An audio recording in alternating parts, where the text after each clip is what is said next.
Once you start trading, you will identify the solution, the problems much more clearly, and therefore you'll be able to find the solutions much more clearly. So I think that has changed.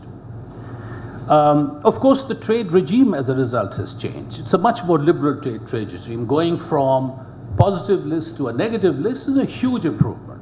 Positive list says you can't trade except in these items. The negative list says you can trade in everything except these items. So there's a big difference. So that's a big improvement. Another thing that has changed, and I hope it has changed for the better, but I'm not yet convinced. There's a lot more analysis on what will happen once the trade takes place. But this analysis is primarily from the perspective of producers. And often it is focused largely on what I think are short-term adjustment costs that producers have to go through when you open up yourself to trade. Now, and unfortunately, it's very India-specific. Pakistan goes and happily signs a free trade agreement with China, and the producers don't utter a word of protest. But with India, there is a mindset issue, and I think we should deal with it at some point. So things have changed. Most things have changed for the better. Some things should be changing for the better, and we hope we'll get there. So what has not changed? What has not changed, I'm afraid, remains that fundamental albatross that hangs around the issue of India-Pakistan relations, which is the security paradigm on both sides of the divide.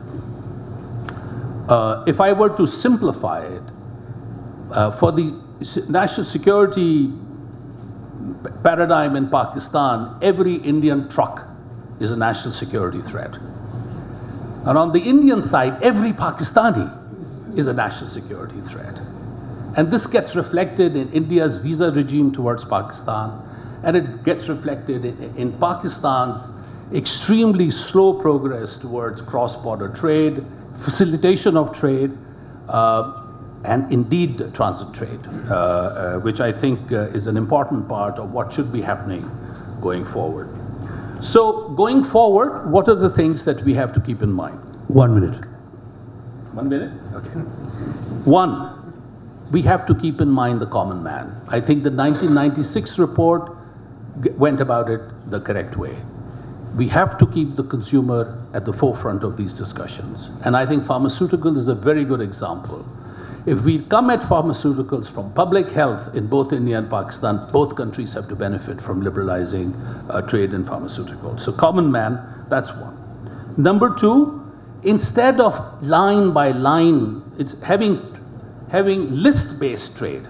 We will give you this list, you give us this list.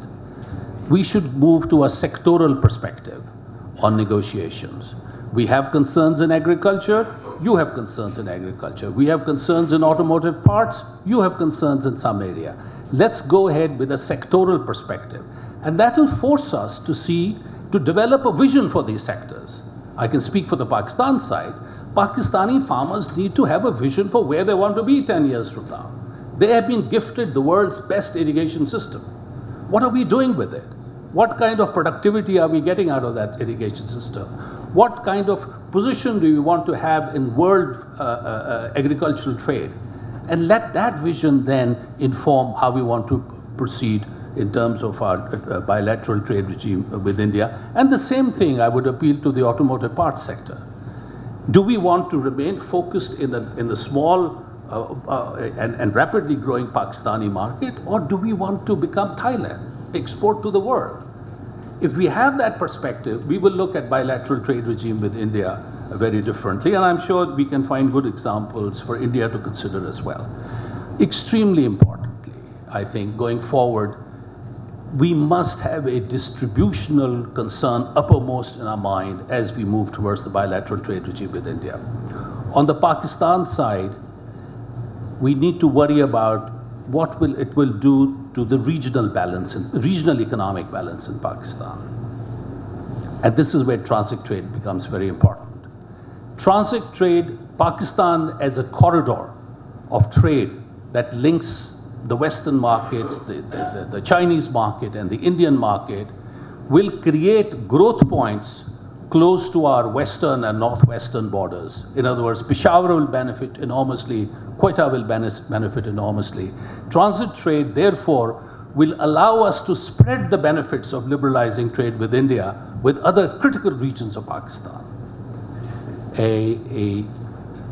The other aspect of distribution is interpersonal distribution. 10 seconds, Jali.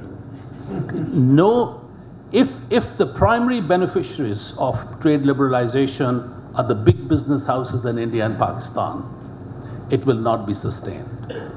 We've got to get the small guy to see the benefit in liberalized trade regime. And that will only happen if small businessmen can move freely between each other's countries. The current visa regime does not allow that to happen. And this is something that India needs to think about. And that's